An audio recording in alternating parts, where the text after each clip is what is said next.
This committee meeting to order. I am Janice Burdick, Chairman, and we will start with roll call, please. Mrs. Burdick. Here. Mrs. Ricketts Swales. Here. Mrs. Hanchett. Here. Mr. Harris. Here.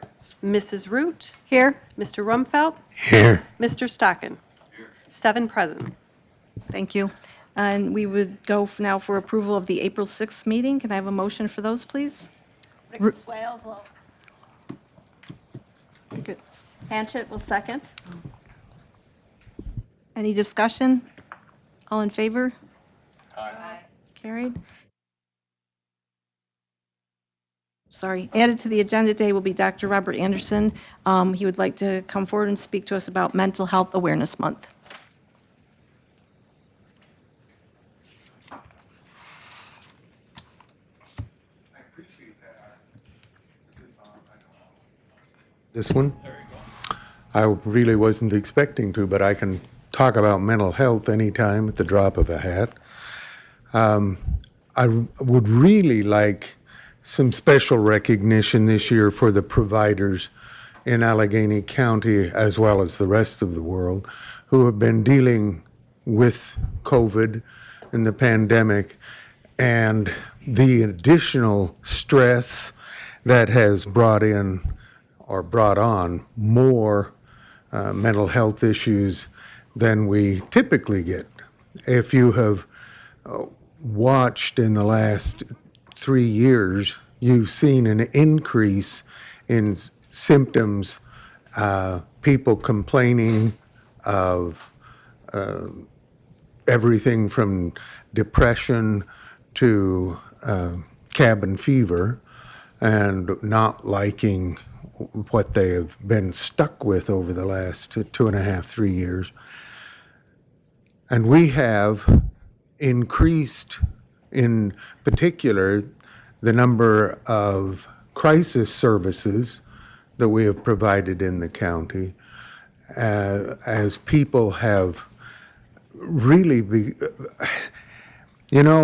for as much as we like being in Allegheny County and in the southern tier and western New York, where it is somewhat isolated, none of us really like being totally alone. And some people, many people, in the last 2 years or so have ended up being with nobody to talk to. They can't go out, they can't find people. Services are more difficult to find. And so crisis services have been drawn on at a much greater rate. And we have been able to provide this to the residents of the county. And I would like to thank all of the providers, regardless of whether they are strictly mental health or any of the other behavioral health programs, that have been able to work with their constituents, work with the people that they have, and do so with incredibly so significantly less employees. They have not been able to find people to work with them, for them. And the agencies have done a fantastic job of being able to meet the needs of our constituency in spite of all of the stresses that have come from COVID and from not having enough people. So thanking them and thanking the legislature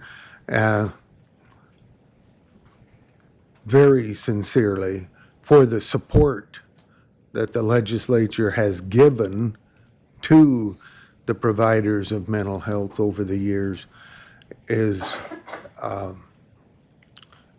something that I just cannot say strongly enough or loudly enough or long enough. You have been an incredibly supportive group for those individuals who are less fortunate than some of us and who are in need of assistance when it comes to mental issues, whether it be mental retardation or chemical addiction or mental health. So I would like to thank you for that. We did put a little proclamation together, and I think you might have did they get one in your, if not, you'll get it next. You'll get it next Wednesday when we have it that time. I just wanted to make sure that you understood how much we appreciate what you have done and what the residents of the providers have done for our residents in Allegheny County. And if you have a question or two that you would like to have me try and answer, I'm more than happy to do that. And if not, I can probably get out of here faster than the Democratic chairman did. Thank you. Thank you, Dr. Anderson.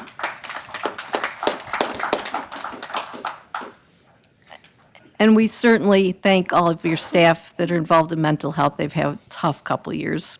Thank you. We will move on to the Public Health Director. I don't believe Tyler is here, but he has a representative, Jamie. Yes, Tyler will be out for a while, fulfilling some of his duties to this country. So I'll be here representing him for this meeting and anything over the next 3 weeks. So Welcome. thank you. First up is monthly report. You should have that packet. Start by kind of going over some COVID vaccine updates for you guys and COVID in general. Through 4/29, our positivity rate was at 8%. As of Monday, 7.5%, and as of yesterday, 8%. So we are seeing those increases in numbers. Generally, it can go anywhere from 10 to 40 cases a day. The majority of those are being reported via home test. We're averaging about 22 a day for home test over the last week and a half. So we're seeing that uptick. Fortunately, most people are just saying it feels like a head cold. So if you hear me, I've tested myself multiple times. But they say it just feels like a head cold or sinus infection, and that's kind of the main feedback we're getting back. Fortunately, again, no further deaths since March. And the last I heard, which was about a week and a half ago, we had one hospitalization. I do not know if that number went up. I have not gotten a report from the hospital. Let's see here. Vaccines, we are at 14,527 given. We have seen a slight uptick in the vaccine numbers over the last 2 weeks for second boosters, first boosters, and even a few new ones coming in. Any questions on COVID before I move on to general report? Do you still have free tests for the public? Yes, we do. We originally handed a lot of those out to the clerks and to the libraries, and we're starting to hear back from some residents that those are empty. So we're looking at going back out and doing another distribution to them. We are telling the people they can come here, and we've been leaving them down at the sheriff's, so they're not going throughout the building. We did also get a note from the state that the home tests have been extended for 1 year for the expiration date, which is a good thing because we've been trying to really push those out to the community. You're welcome. So general report, a few things I do want to hit on. We have a booth for the fair, a double booth. It's the first time we're going to be going back to the fair representing the county health department in a few years.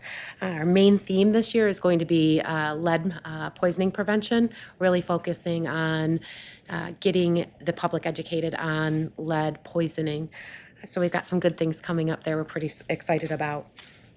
We also have large events scheduled throughout the county where we'll be out there educating the public on all different appropriate health-related education, including giving out COVID home test, the new KN95 mask we purchased under the ELC grant, lead survey. We're doing a survey on that to try to gather information about lead throughout the county. So we've already done the Fillmore School Days and the YMCA Youth and the surprisingly, the trout derby went over quite well. We had a really good response from people wanting hand sanitizer and test, and so that went quite well. Jamie, I assume at the fair you'll have tests and masks and all that available to give out? Yes, yep.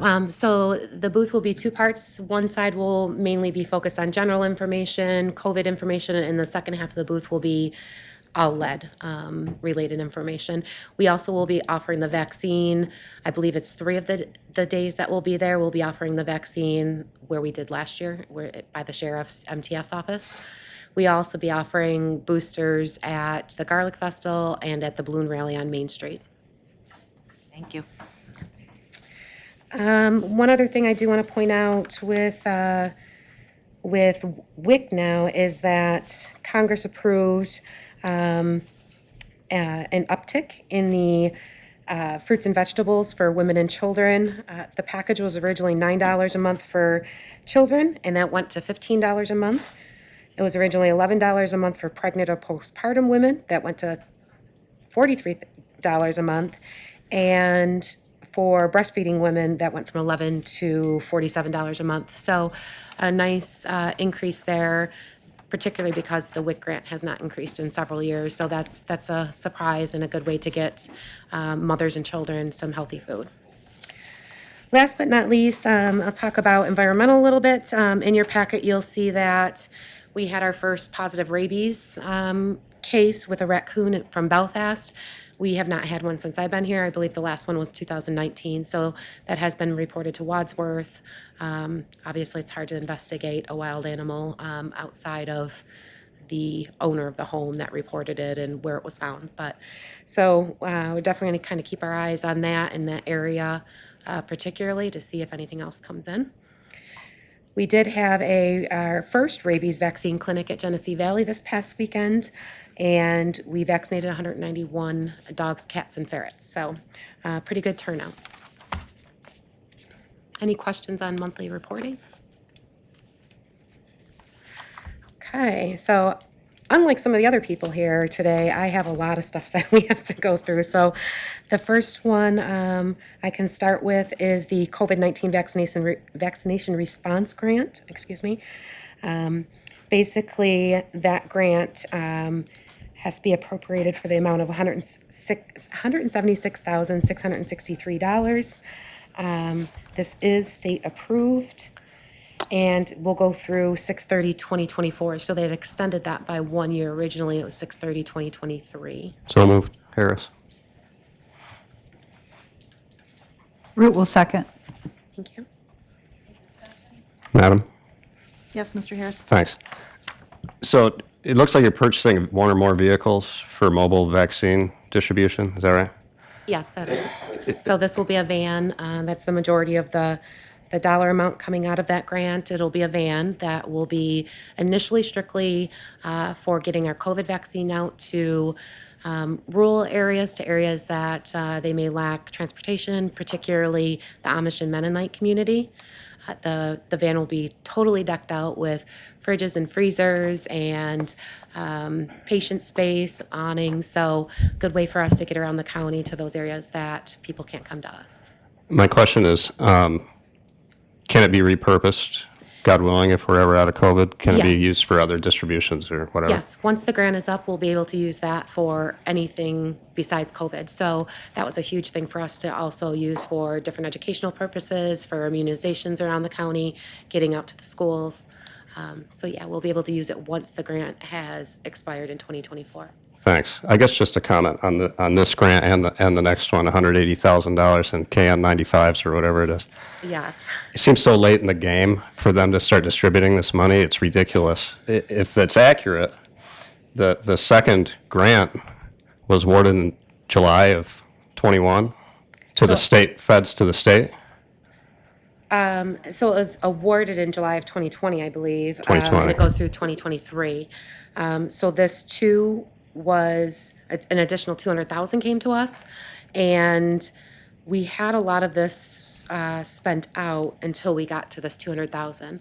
So we do plan on doing some billboard education under 2026-462, but a big amount of that is the KN95 mask under 408 under general supplies. It's going to be hard to spend that out. We just ordered a pallet of KN95s and to hand out to communities, and I believe that was 12 or 15,000 for one pallet. Yeah. So I mean, can we distribute them to first responders at least, so they'll have a function even beyond COVID? yeah, so this ELC grant is for the community, where the other ELC grant is specific to schools. So this one we can do, we've been giving stuff to nursing homes, to libraries, to some things to the hospitals that they may be lacking on, to the schools that what they're lacking on that their ELC grant wouldn't cover. So we're trying our darndest to get that out to every organization, churches. Do they expire?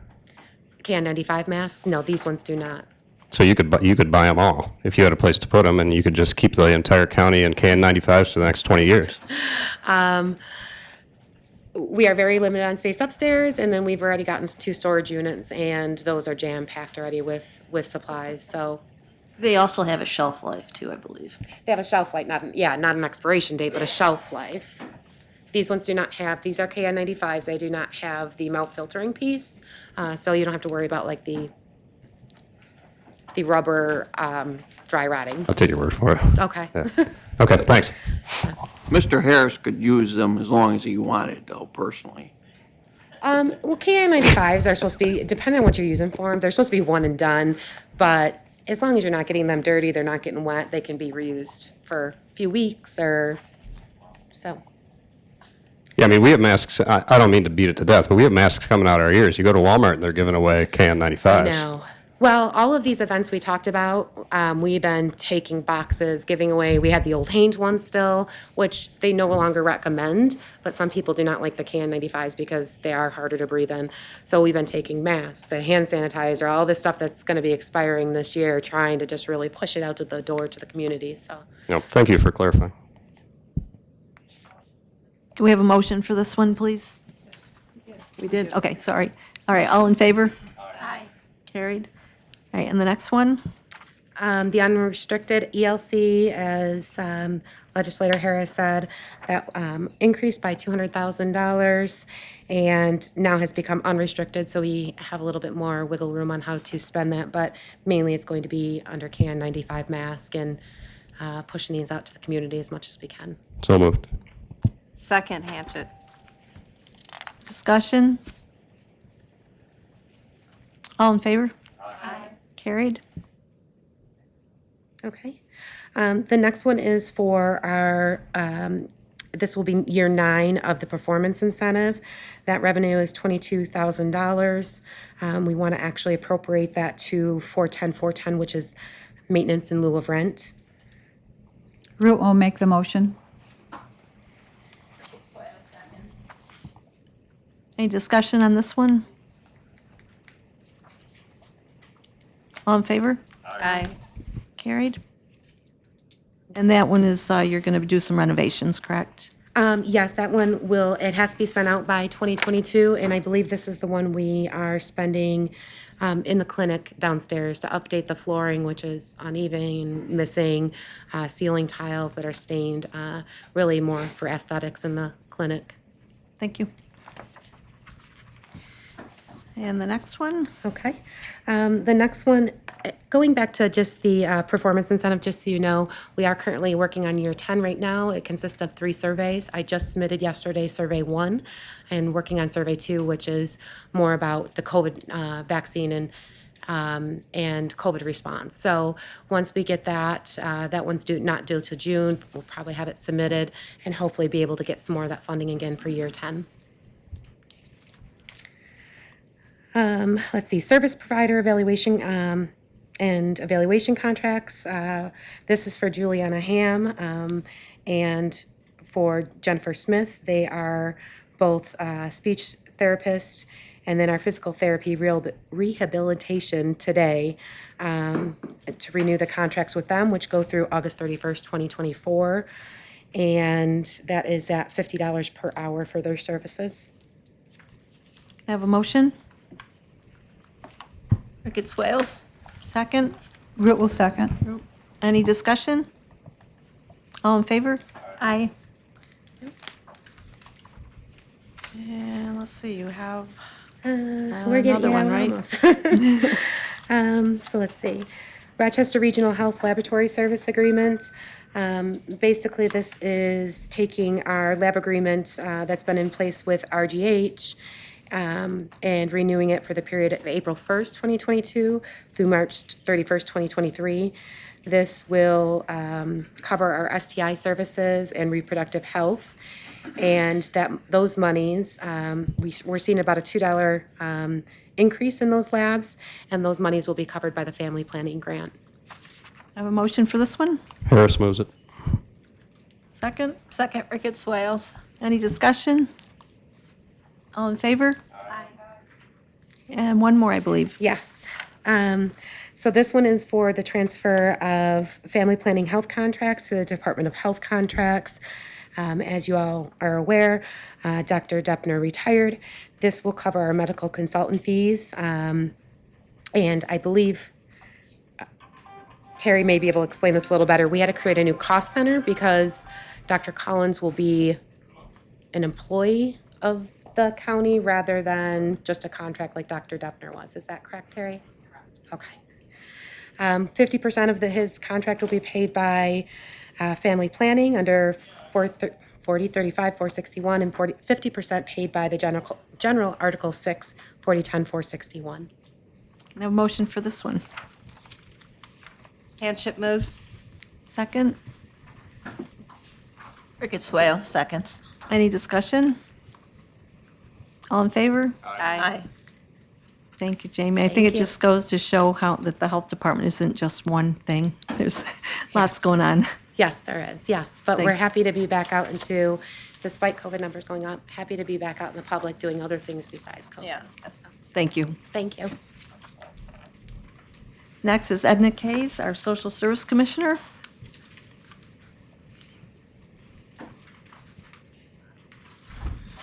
Welcome, Edna. It's on. Good afternoon. Start with our monthly report. If you have any questions, happy to answer those. Want to thank you for helping us celebrate Child Abuse Awareness Month. It was very successful. We had many activities. Thank you, Chairman, for coming to our adoption day, our mini adoption day. The cake was wonderful. Also, we're going to have a presenter for you today to talk about confidentiality within the department. We had an intern that put together a binder of all of the varying levels of confidentiality within the department, and she was going to present on that today. However, she couldn't be with us at last minute, so we'll save that riveting event for you for another day. So, any questions on the report? It's really boring. It is boring. All right, you have some request to fills. Okay, so looking to request to fill the Director of Temporary Assistance and any resulting backfills as a result of a retirement. This is Kim Scott's position. She is a 41 years of service in June she will have with the department. The annual salary is $53,103 to $73,507. The source of funding for 38% county, 10% state, 52% federal. So moved. Second, Root. Any discussion? Edna, could you tell us why there's such a huge range in the salary? So that it's competitive. It depends based on experience. So if we have, somebody that has a lower amount of experience within the Department of Social Services, then they might not get as, their salary might not be as much. But if we have somebody that wants to move up, that's been with us for several years and has the experience, we need to make sure that we're competitive with what their salary is and that we can beat that salary that they currently have. Thank you. Legislator Burdick, if I could back that up a little bit. This is a management position, so it's in a different union scale than what you're usually seeing. It's not really a union position. It has 11 steps to it.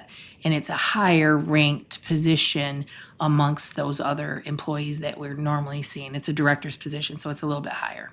Thank you. Thank you. Any other discussion? All in favor? Aye. Carried. The next, Next position is account clerk typist, and any resulting backfills due to a retirement. Again, the annual salary for this position is $32,625 to $38,195, 38% county, 10% state, 52% federal. Harris moves it. any discussion? All in favor? Aye. And the employment specialist? Employment specialist, any resulting backfills, again, due to retirement's retirement year, I feel like it is down there. The annual salary is $37,355 to $45,061. The source of the funding of the position is 30% county, 10% state, 60% federal. It is, on all of these are in the current budget. Hanchett. Second? Ricketts Swale, second. Any discussion? All in favor? Aye. Carried. The Adult Protective Service Grant? So this is a resolution, we're asking for a resolution to accept and appropriate $13,156 in federal funds through ARPA for the Adult Protective Services Grant as referenced in the LCM that's attached to your packet today. The allocation is to respond to emergency short-term housing, improve processes, community outreach, and wraparound services. There's zero local share to what was a grant. We asked for this grant earlier on, and it's now turned into an appropriation. So we don't have to write the grant anymore, they're just awarding us with the money. We have a motion for that? So moved, Ricketts Swale. Root will second. Any discussion? All in favor? Aye. Carried. All right. And then, let's see, we have the Domestic Trafficking Victims Fund Grant. Yes, this is with the Child Advocacy Center. This is requesting a resolution to approve the acceptance of the National Children Alliance Domestic Trafficking Victims Funds grant money and to request a 2022 budget adjustment for those funds. This grant will be used at the Child Advocacy Center for training and purchase of computer equipment. And the approval to apply for the grant was authorized in Resolution 6022. So moved, Harris. 100%. Second, zero Hanchett. share. Any discussion? All in favor? Aye. Carried. And your Northwoods contract. So just, Don and I have been working on this together for quite some time. We're requesting a resolution to approve the Allegheny County Social Services to enter into a contract with Northwoods Consulting Partners for the purchase of software program for the Traverse for child welfare, but it also will complement adult services as well. And the tentative dates of the contract will be July 1st from 2022 to June 30th from June 30th, 2025. It's a 3-year contract. The contract, as you can see below, the software below allows staff to connect, upload, create content within a case, client, or service provider. But it also helps with accuracy. If you read all of those items, I want to add that it helps with accuracy, events in real time. It gives us, the child protective side, a better chain of evidence so that we would need for court. We can sign and review forms with families. During the height of the pandemic, although we are able to do a lot of work in the field with paper, it was very difficult for our staff to get back in and add all of their items into the connection system. This would give us that ability to be more mobile, to be able to work with our families, have forms signed within real time, and be added to our connection system once they come back into the office. Also, it can contain history of cases or families that can be accessed while in the field should a new referral come at any given time. We can put all of our forms in there. There were two different companies that we looked at. Deona was one of them. Northwoods was the other company.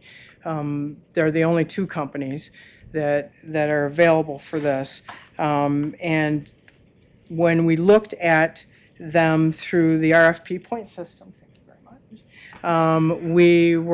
much, we had chosen Northwoods because Northwoods offered us a lot more support in various areas. There's an operational data store for our connection system that Northwoods will put up to 250 to 300 documents in that data store system where Deona would only put 50.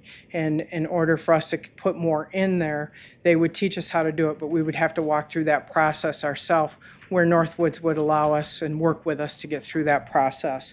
Plus, you have to have approval of whatever forms that you pass that first initial upload. You would have to have approval from OCFS for any further forms that you would put in there. So Northwoods would certainly help us with that, where Deona would not as much. And then the implementation, maintenance, and the operations support, it was certainly in a partnership with Northwoods, where Deona would just give us the basics, and Northwoods would give us more of a partnership and work with us going forward from year to year. Thank you, Edna. I'll move it for discussion. Root will second. I know you really saw this because it costs a fortune. It does. What the heck? I'm like, oh my gosh, I've been so like, how are we gonna get through it? We gotta get through it. Go ahead. So first question, this, you've had IT in the loop on this. They're Yes. comfortable with the software. They approve of the purchase. County Administrator, you've looked at it. I've looked at it, I'm happy with it. I know Edna's done a lot of research. Why the heck does it cost so much? Software. I think it's fair to note, though, that the software is really the $158,000 cost. The rest of the cost is the first 3 years of maintenance. So those are an annual fee. So the software itself, and correct me if I'm wrong, Edna, is really only $158,000. No, that's correct. Yeah. The maintenance is onboarding and- $100,000, and that includes all the users and everything that Edna will have to. All the have to- licensing. All the licensing, and it is expensive. I mean, it certainly is not what our normal maintenance is, but it's something that, is pertinent to their department. Is it budgeted for this year? Yes, it's been in the budget for 2 years. I was too chicken last year. I think there were more expensive options out there as well, so I think this actually was the cheaper of the Are there any outside funding sources for this kind of stuff? Other than it would be a 69% federal and state share. So it would be, for this year, we would be asking for $86,800 on a local share. And then for years after, we would be asking for $31,000 for year 2 and year 3 on the local share. And then federal and state funding would take care of the other 69%. I mean, I guess the only other thing I'd say is that it's like any of this other software. I feel like we buy software every other day, and sometimes it gets used and sometimes it doesn't, and training's maybe lacking, and we need to do a better job with that. I just hate the idea of spending this kind of money and then not using software to its potential. Good luck. Any We other agree with you, questions, though. Brenda? And just so you know that Edna tabled this from a couple meetings ago because we were concerned because of the cost and did it need to be bid, and her and Terry and Carissa did research and found that this was the right way to do it. So thank you for doing that. Yep. Mr. Healy? Yes, I share Mr. Harris's concerns, and perhaps he should bring that up with our budget committee chairman. Mr. Ricky? Do we have any recourse if this isn't as well as advertised? We've had in the past some software that we weren't real happy with, and is there a recourse? Do we get our money back, or can they make it right if So it's not everything you want? I'm not planning on a recourse. There's 28% of the counties now have it. We're hoping for a bigger saturation throughout the state, and hopefully that will kick in some state funding at some point in time. Now, those are my hopes and dreams. I know how I get with my hopes and dreams. But we've looked at this forward and backward. We've talked to the counties that are involved with it, that do have it. They do like it. They do support it. We've talked to the counties that have Deona as well. They don't feel as well about Deona. We are aware of one county that's trying to figure out a way to switch from Deona to Northwoods because Northwoods is a better product. So I'm really not hoping for a failure. I'm really putting my eggs in that success basket. I think maybe if I could just answer, just generally, this is a very software-driven society that we're in to keep up with our workload and to meet the requirements of numerous state and federal agencies. You normally have to have software. Most of the software works as advertised, and it is a great investment. There are some times when it does not, and our general recourse would be to refer it back to the county attorney's office to explore any legal recourse we might have in getting a refund. There you go. Thank you. Mr. Healy? Just one more question. And this is to help you fulfill your state and federal mandated requirements in your office, is that correct? Yes, I mean, since the connection system came into existence, which wasn't there when I started, I was on paper.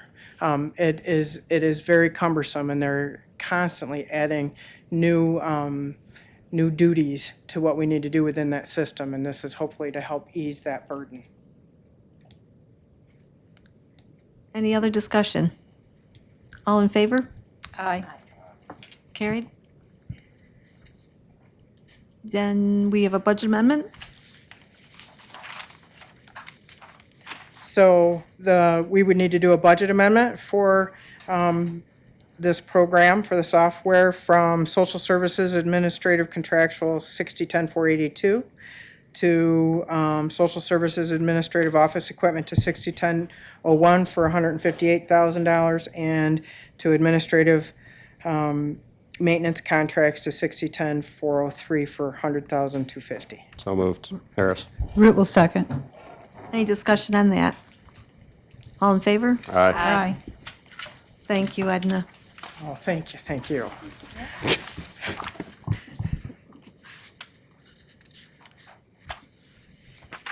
All right, Anita?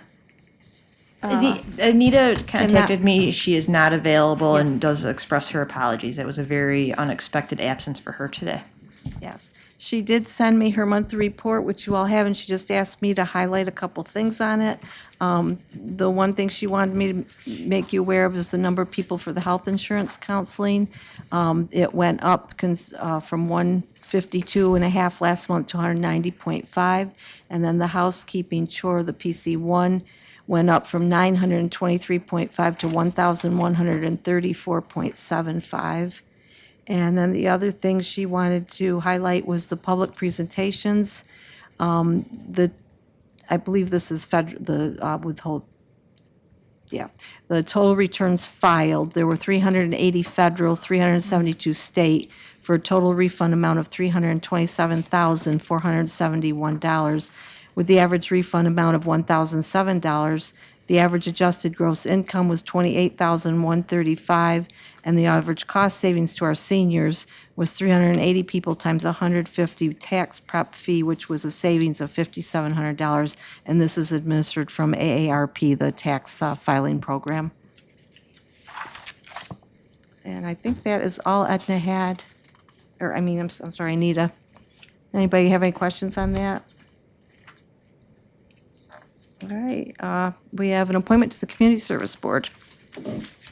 The Community Service Board recommends that Brent Reynolds of Alfred be appointed to fill the remainder of a vacant unexpired 4-year term commencing immediately and expiring December 31st, 2023.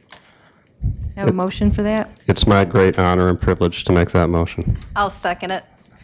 Any discussion? Mr. Healy?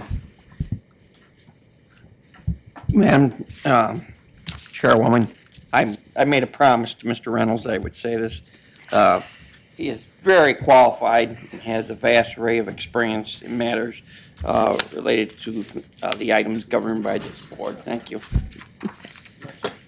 Thank you. All in favor? Aye.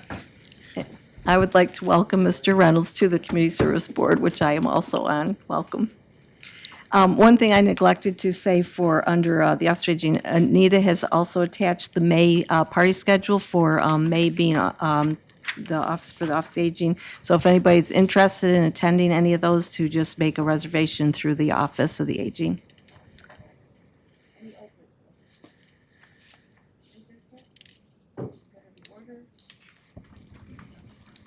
Adjournment, and I have a motion.